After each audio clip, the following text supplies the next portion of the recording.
So, Maruxa, welcome. Welcome to the Brave Entrepreneur Podcast. I am your host, Jena Rodriguez. Entrepreneurs are leading the way and creating a whole new level of possibility. Each week, listen in to hear how brilliant entrepreneurs share their brave secrets. Entrepreneurship is not the easy way. It is the brave way. Now let's get our brave on.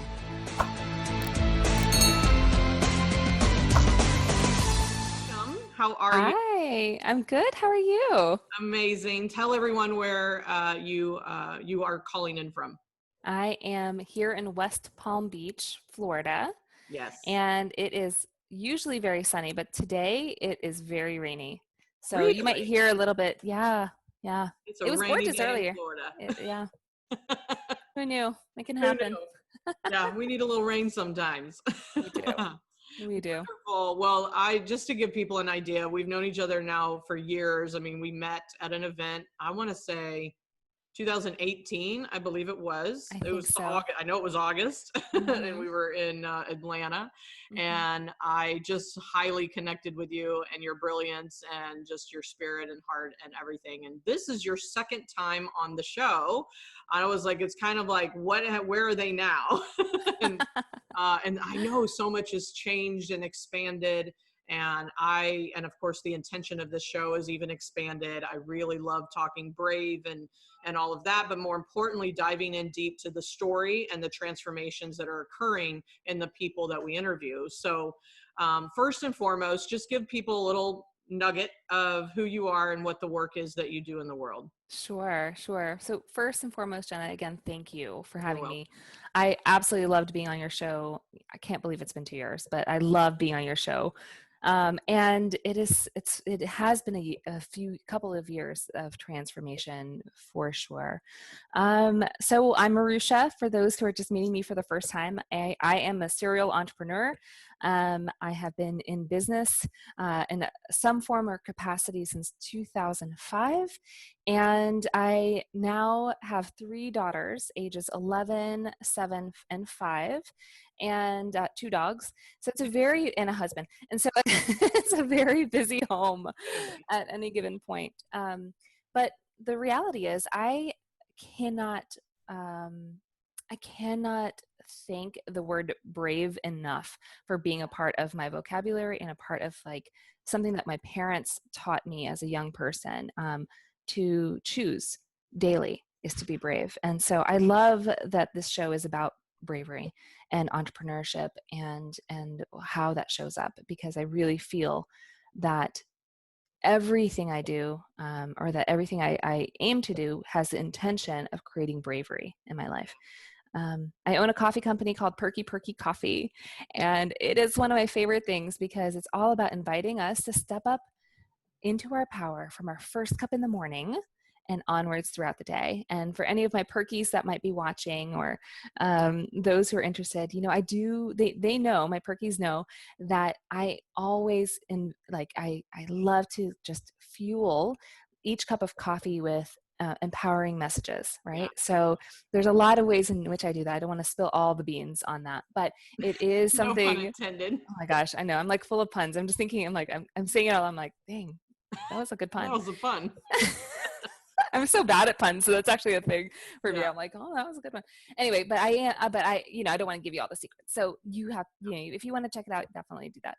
But I also am about inviting entrepreneurs to rise up daily. So I have a coaching side of my business and an agency side of my business where I really help people learn how to bring empowered communities together, how to really create inspired communities to one another and build that into your brand, like I've done for the Perky Perky brand, as well as other brands that I've raised from babies onwards into their growth. I love that. And I think that's why I so connected with you, is that you're a visionary, you are a brave master. I recognize that. I mean, it's like you do things that are uncomfortable, and you're very heart-centered, and it's like when you get an idea, or we were talking before the show, is like the downloads come in, you take action on them because you know that that's what's next. You know that that's the next thing to do for the sake of service and helping people. And then you and I just realized that we have like the same mission and exactly like word by word mission. Yes. It was so cool. I was like, this is too much. And that is to impact 1 million women in the next 5 years in some positive way. Obviously, you through the work you do and my work, whatever that work is. But it's like we have a mission to help a lot of people, and of course that's why obviously we reconnected, and here you are. Right? Yeah. Let's do that, right? I love it. I love it. And I just adore this new conversation that you've got going on about create your own economy. So let's dive into, you know, number one, where is that coming from? And why do you feel that's something that you're called to do? And what have you gone through to have that be your, you know, kind of your focal point right now? Sure. Those are great questions. So yes, as you mentioned, you know, I've been really playing with this term. So back when you were talking about downloads a few moments ago, back in August of last year, I do a lot of meditation. I was in meditation and something just really struck me, you know, at my core. And it was this idea or this recognition that I was choosing something in that moment in my life where I knew I could either shrink and just like hide. And that was whether or not I'm going to really take my coffee company, Perky Perky, and actually grow that thing, right? Yeah. Because I'd found myself in a place where I was like, you know, I have this great coffee company and it's nice and it's great mission. Wow, that's lovely. But I wasn't like challenging myself to like show up for it. Right? There was so much more I wanted to do with it. So I found myself in this moment during a meditation where I sat with that and I said, why am I feeling like stagnant around this? Why am I feeling like stuck? And it was really this understanding and this belief that maybe I'm not worthy to do this. Maybe somebody else should do it because maybe they have it all together and I don't. And so because I don't have it all together, maybe I'm not worth doing any of this. Yeah. That led then to a whole conversation where I really started to think about like, oh my gosh, so many women believe this. So many. And if I don't do this, if I don't like fight my own demons, if you will, or fight my own fear and my own like limiting belief around this, how is that being a role model? How is that being a stand for other women to show up for themselves? It's not. That's right. So I was like, all right, Maruxa, it's time to do another double dog dare. I double dog dare myself. It's just one I of my do things. truth and dares. Oh, do you? Get honest with yourself and then dare yourself. Oh, that's good. Oh, that's good. For me, I think for me, it's a double dog dare back from like when we were kids in the playground. And I think I have a thing. I'm like, watch me, you know?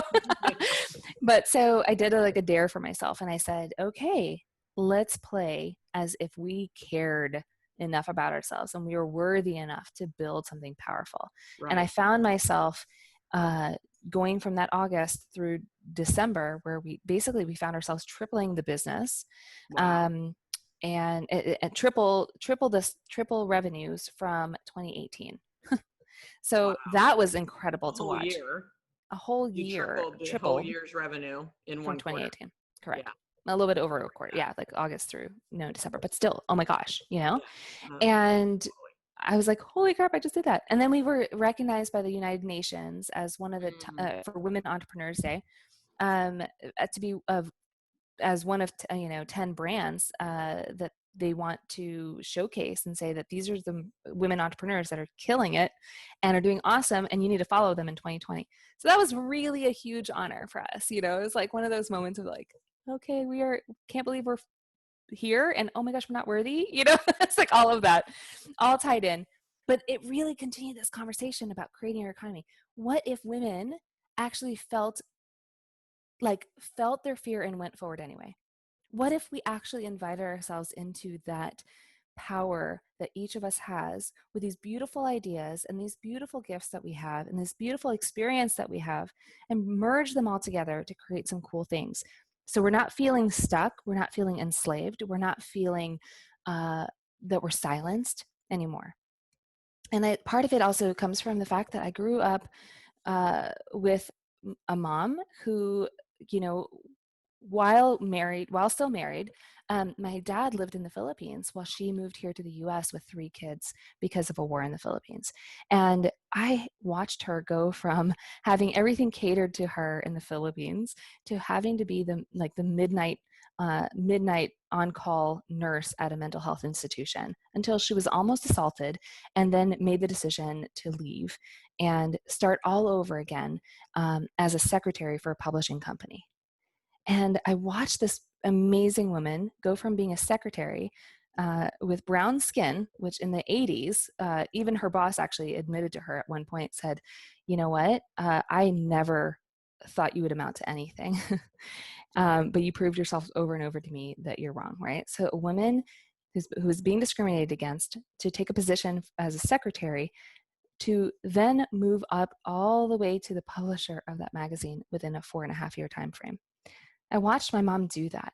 And I remember thinking to myself as a little girl, at those formative years of like 5 to 9, saying, my mom's badass. Probably didn't use those words, but that's what I saw in her. And she did it again. She stayed home with my brother. My youngest brother was born when I was around 10, and stayed home with him for a couple of years, and then went back to work and became the VP of marketing for an architectural firm after starting as the marketing assistant, right? And so I'm just like watching this woman just like show up for her story. And I think to myself, there's so much that I can learn from my mom. And also there were parts of her that never felt like she could do it on her own, right? She's doing stuff on her own, by the way, now, because I'm her daughter and I'm like, you better do it on your own. But for the longest time as a child, I didn't see her feel safe enough to do that because she felt like she needed to have stability to take care of the kids, etc. And so what I'm about and what I've recognized, my journey has taken that chapter and said, okay, well, let's take it up another notch. What if you could create your own economy? What if you could turn these business ideas that you have and actually put systems into place and know your numbers in such a way that you can feel safe by growing your own thing? Like, what if? And that really led to, in the January of this year and onward, especially during this coronavirus pandemic time, of seeing women start to look at themselves in the mirror and say, I don't want to be stuck here anymore. I don't want to, I am being furloughed. So what's next? Am I going to go back to this, or am I going to choose something else? Or women who have husbands. I have friends whose husbands have left during coronavirus because the men are feeling scared. And now the women are trying to figure out what to do because they've been taking care of their kids for so long. Those, to me, are those women right now who are going through that, and also men who are going through that and are wanting to create and change something that's big in their life. I want you to know, if you're watching, that you're okay where you're at, that you're going to be okay, that this is a season for bravery. This is a season right now where you can make the choice to fully claim where you're at right now and also take a step every day towards more of what you want. And that's where the Create Your Own Economy came around, because in 2008, 2009, my husband and I, we lost everything in the recession. We lost our house and we had a baby. Hello. And my husband lost his job, and it took him, 500 customized resumes later and still nothing. It was a really intense time. And that was also a time for us to reinvent. And we did that. We made a major shift in our life to go into this world of marketing, and me leave my career in leadership and development, and also, as I was going to be a therapist, I just finished my master's in counseling, to figure out how to do it online, because that really intrigued us. And we have done that. We've really started to take those steps. Not really started to take, we have taken those steps.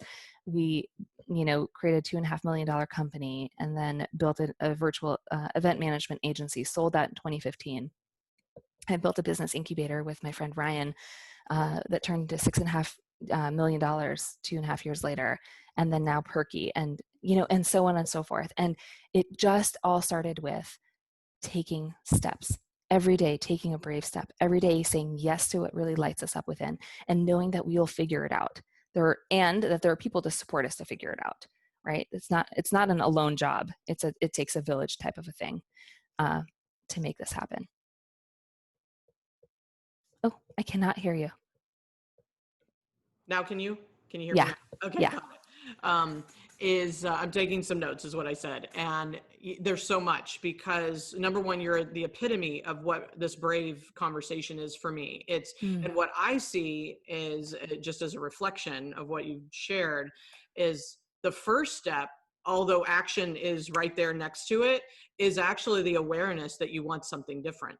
Mm. It's like Yes. just the awareness. You were saying how I saw you got aware of the worthy conversation. You got aware of the fear that was in the way of moving forward. You got aware Mm. of the stand that you want to take. So it's like, for me, I feel like the moment you hear a voice that says, this is what's so, this is what you're meant to do, this is the next level.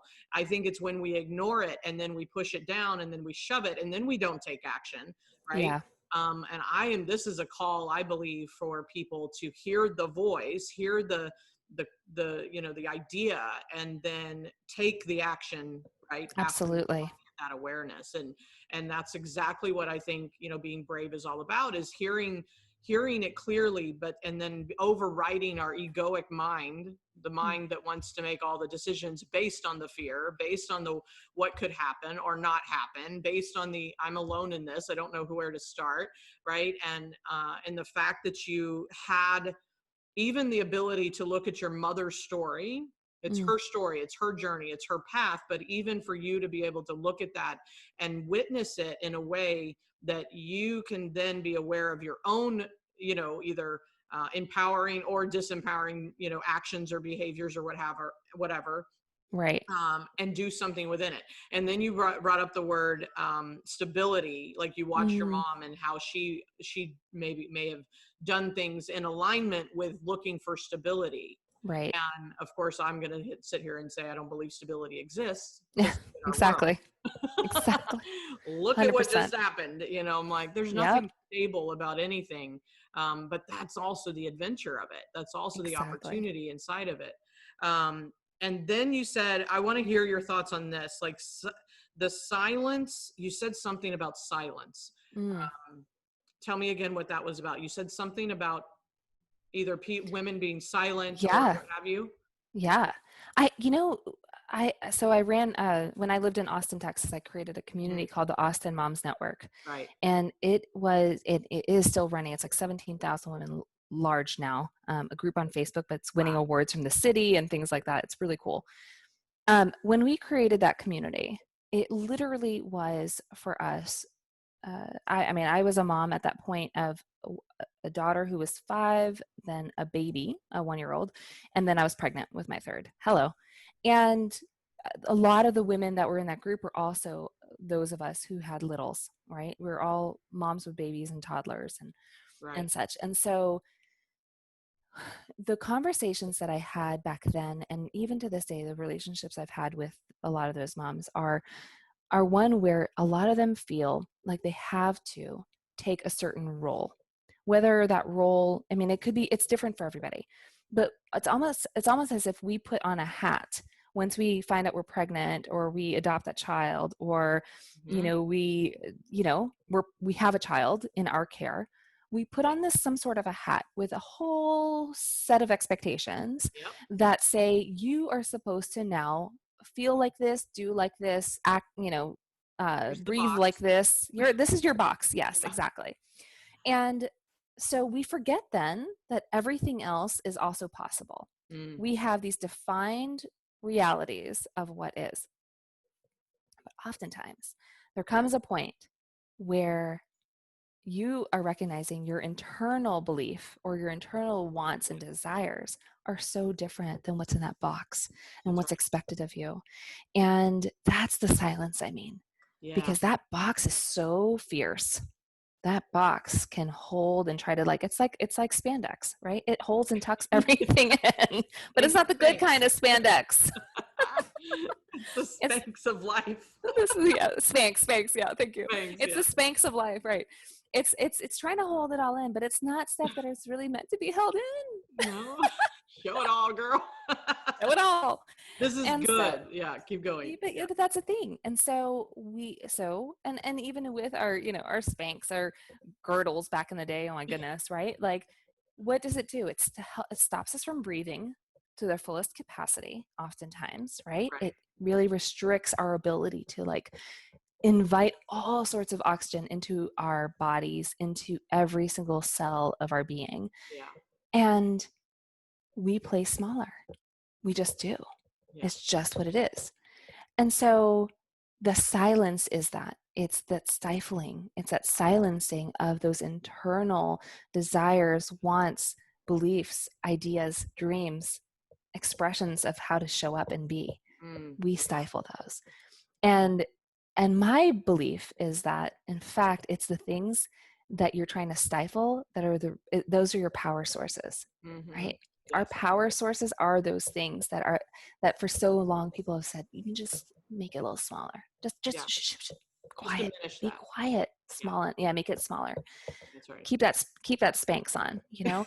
Right. So really, I don't want people to feel that way. I want my community, I want my people, I want women to fully light up in the fullest version of themselves, in, you know, and however they look and however they want to be, and they're quirky, right? That is powerful. And I think we're at a day and an age right now where, in fact, our consumers, the people that are buying from us, expect that also from us, or they're hoping to find that from us. And what I mean by that, and this is the thing I think we forget, when we're creating our own economies, we also, that's another box we put ourselves in. Oh, this is what a business owner looks like. Right. Oh, this is how I'm supposed to be. Oh, I'm supposed to like to do XYZ, or I'm supposed to try this, or I'm supposed to work, I don't know, God forbid, like 100-hour weeks, because that's what startup companies do, you know, whatever. All these stories that we tell ourselves, and in fact, that's not true. It's just not true. And our people that want to spend money with us are that much more savvy, and they're just like, we're demanding, I want the authentic Jena. I want the authentic Maruxa. I want the authentic, and then fill your name in to show up. And so it brings out that brave in us again to, you know, to be called into play if we so choose to play. I love that. I love that. And it's interesting. I saw a video, someone, you know, I watch on YouTube, and she said the word silence is consent. It had a whole different connotation and context, but that's not Right. the point. The point that when you said what you said about silence, and then thank you for that expanded explanation, is that you're consenting to the box. When you are silent, you're consenting that this is the only way. This is what I have to do. This is, you know, there's a consent, and then we internally conflict because our you know, higher calling and our, you know, the higher self wants something more, and it deserves and it's worthy of more, and yet we're consenting by being silent, and we're consenting by wearing the Spanx of life, and we're consenting by, you know, staying in the box. I call it the fishbowl identity. You know, we're talking, it's a box, it's a construct, it's a container that we put ourselves in. It's the roles and the titles and the mom and the business owner and all of the shoulds, and then the egoic mind comes in and keeps us in that container, and the fish has to melt away because it's not real. First of all, it's the illusion of it all. And I just heard how our silence is consent. The bravest thing we can do is speak up and show up and stand up and all those things that you're illustrating. Yeah. And absolutely. And to grow your own economy. I mean, for real, right? Yeah. Like, who else is going to take care of you other than your own world and your own fishbowl that you create, right? Not something that's put upon you. And then you said the word reinvention, which I'm like, yeah, reinvent your fishbowl. Yes. Reinvent the Spanx, you know? Yeah, Maybe there's a exactly. 2.0, right? Yeah, totally.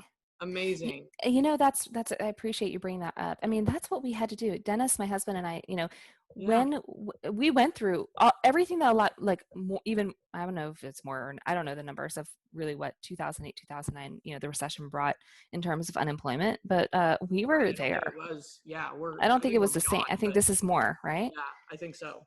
But we experienced this back then. And, you know, I always say that was one of the biggest blessings for us, because he hated his career in real estate. He didn't hate it. I should say he was just doing it because there was money there. Yeah, He exactly. wasn't The tenor. excited about it. Yeah, he was just like, okay, we'll do the thing. I Yeah, did we'll love just my do this for career. the next 50 years.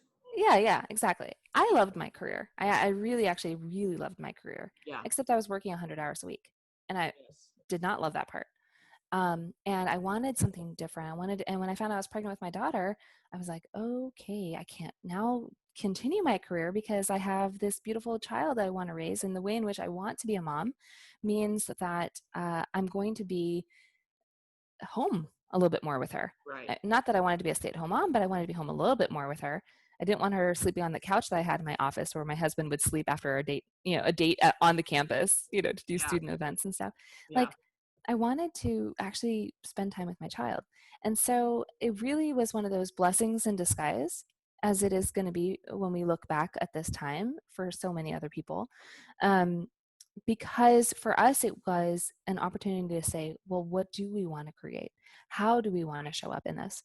And Dennis was like, I've always loved marketing. And I was like, yeah, you have. He had been studying online marketing since 1999, and Wow. he had known all the greats and was being mentored by, by our friends in Houston, by this guy, David Fry in Houston, who ended up hiring him.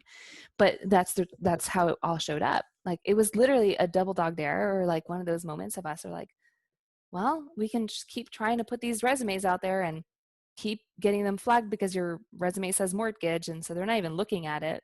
We can keep doing something that's, we know it's not working, and get you into a larger depression. Or maybe, just maybe, we can actually choose a life. Like, what brings you life? Yeah. And it was that conversation that ended up the two of us basically creating some products. Our first $500 was selling a product online to golfers. Girlfriend right here has never golfed in her life, okay? And so, like, I did all this research on golf products and stuff, and I was like, oh, this is cool. So we started sharing these products, and we made our first $500 online that way. Wow. And then from there, we created a magazine called Shop in Seminole. We started interviewing like small businesses and tried to get like engagement back into small business communities in our small business in our town, because we were like, well, if we can at least get them talking again, maybe, or and then getting in front of like customers, maybe they can get their business up and running again.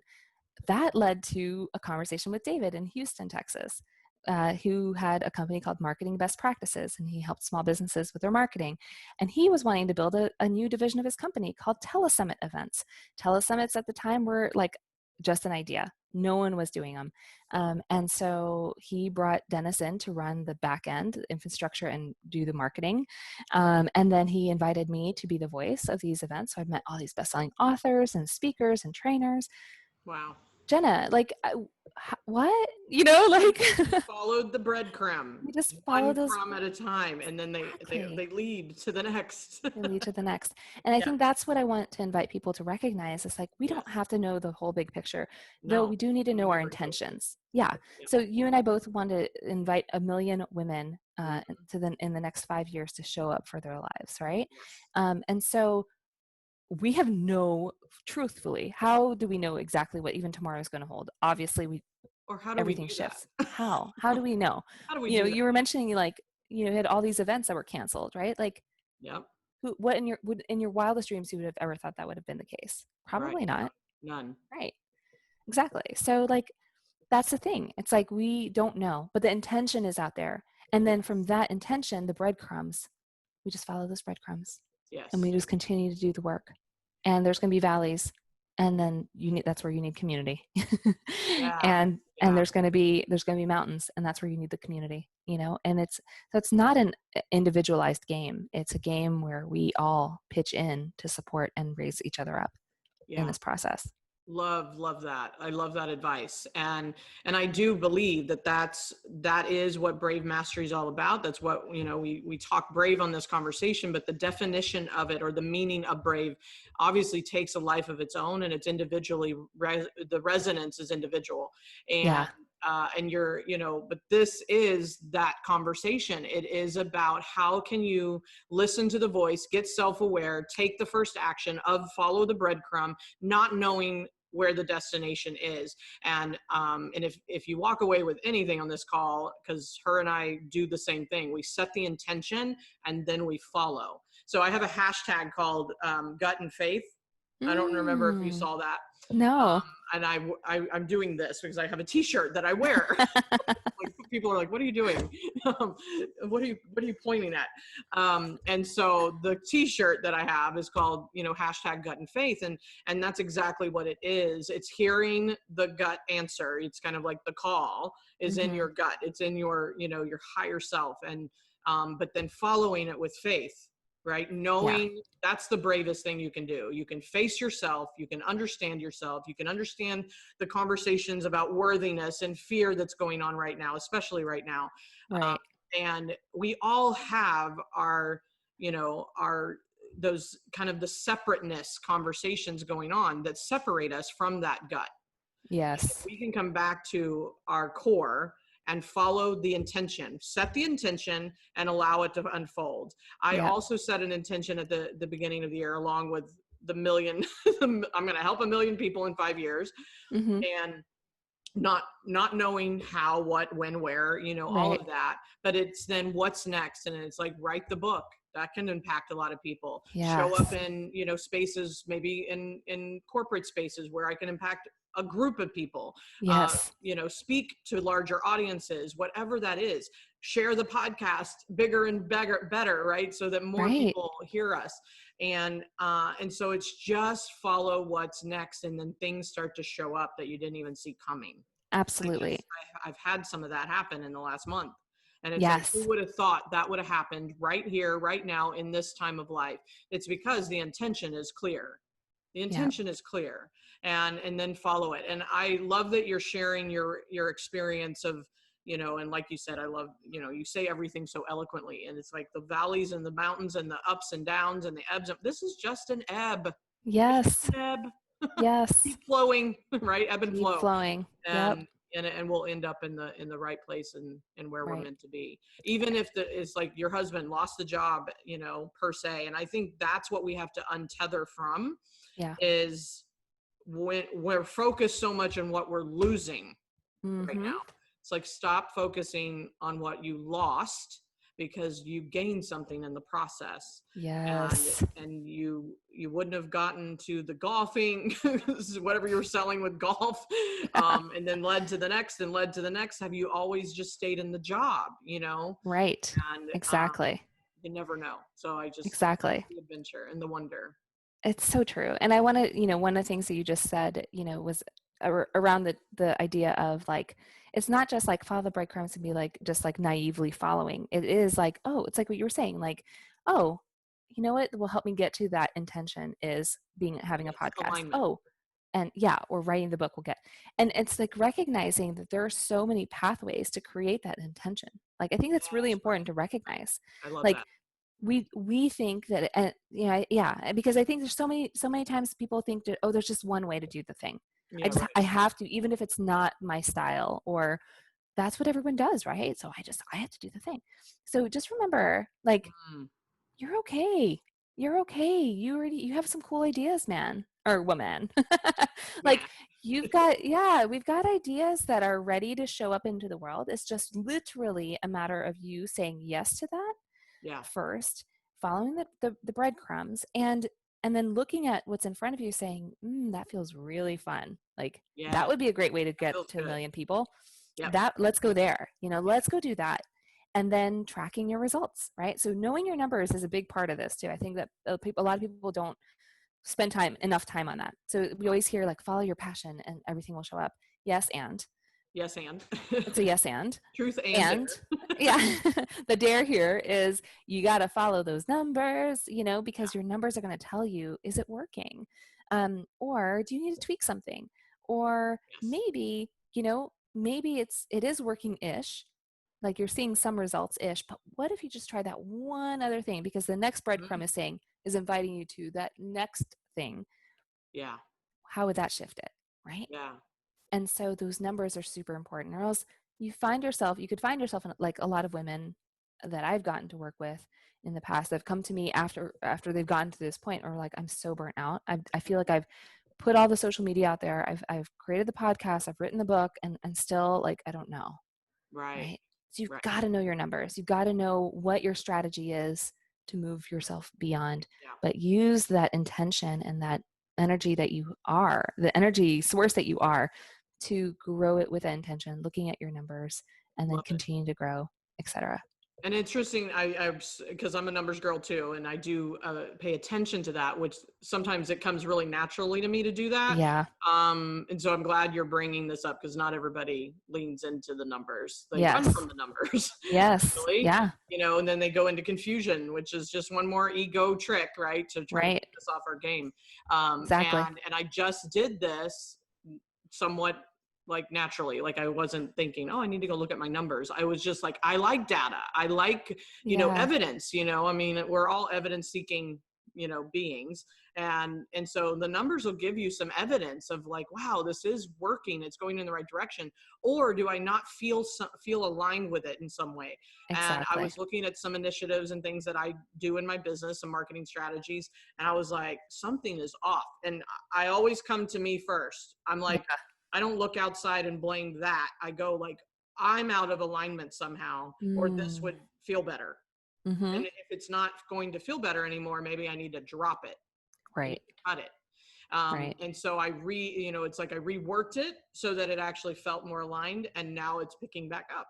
That's so cool. Sometimes it's either going to work because you're in alignment, but if you're out of alignment, it's not going to work in the first place. Right. And so, but if you don't pay attention to the numbers or the data or like what's happening, what's not happening, then you don't have anything to gauge whether you need to check yourself, basically. Exactly. Exactly. And that's exactly what we did. And that was my big tweak in Perky, for example, from August.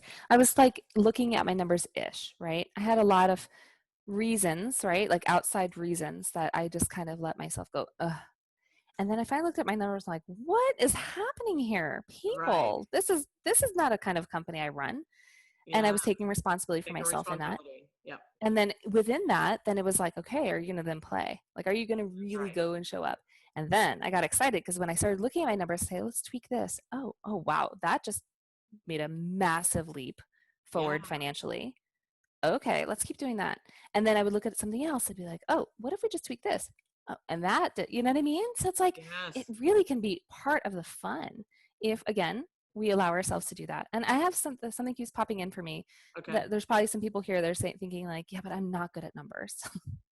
And I'm thinking to myself, I'm like, I get it. I'm actually, that is not my strong spot at all. Like I'm an artist by nature, right? So, and with that being said, like you can still learn it. It's just in whether or not you're allowing yourself to do it. Yep. Right? You can still get excited about it, especially when you see those numbers impacting how you're growing something. It gets that much more fun. So I just want to encourage you, if you're listening or watching and you're like, shut down. I'm just not a numbers person. You just put another pair of Spanx on. Yes, exactly. No more Spanx. No more Spanx. And I appreciate that because my brain is both. Like I actually have both artistic and numbers, so I'm a little more of an anomaly, but and it, and I ultimately you get to make a decision called I'm good at numbers, or I have no problem looking at the numbers and let somebody else calculate them, get the team in place, whatever it takes. But and I get lit up. And the other thing that came in for me is we set an intention to help a number of people. Like I want to help 1 million people, 1 million women. And so it wasn't so much about the dollars. Yeah. Dollars will come. And it's not so much about like obsessively watching your bank account, but it is about the impact and the reach. And then that typically, if you're kind of following the breadcrumbs and the intentions and the numbers, then that can equate to the bank account. And that's just what I heard. I don't know if you agree with that. Yeah, but totally. Absolutely agree. Yeah. Absolutely agree. Yeah. Awesome. Well, we could talk all day because I won't do that much, but we are going to wrap up here. And I know that you have this new mission called, create your own economy. And so is there, first of all, tell people how they can connect with you. And then I think you wanted to share, kind of access to that group or what have you, that community. Yeah, totally. Yeah. So yeah, I mean, I would absolutely, if this is resonating for you, and whether you're at the beginning of entrepreneurship or you're like in the mix of it, but you're like, what am I actually doing? What am I I doing? would love to help you. Like that is part of my life's mission. So join me. I'm on Facebook, facebook.com, and then you can find me Maruxa Murphy. My name is a little hard, but you can do it. Yeah, it's unique. We'll put it in the Maruxa. notes. Yeah, please do. And then if you want to search up the Facebook group, it's just Create Your Own Economy Network. So Love you it. can do that. Yeah. And I look forward to connecting with you. And if you're interested in coffee, perkyperky.com. We give all of our first timers 20% off when you join our VIP list or join our newsletter. So that would be fun to have you. Amazing. Yeah, amazing. I know. Go check out her it's just like the idea. I mean, coffee's coffee, but you obviously have a quality product, but you have an intention behind it that's just really, life changing and something different. So I love it. Yeah. And that's just who you are. So that's amazing. Thank you. You put your touch on everything that you create.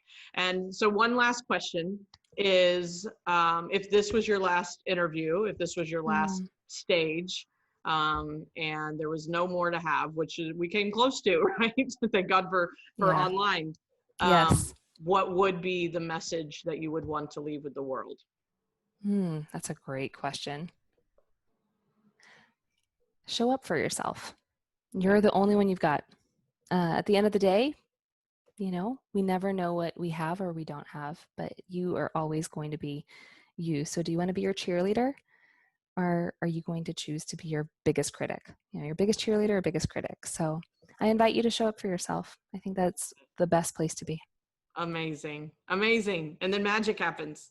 And then magic happens. It's true. And then all things work. Yeah, it's wonderful. Thank you so much for being here. And I just really appreciate your message and your heart. And this has been amazing. So until next time, let's get our brave on. You're welcome.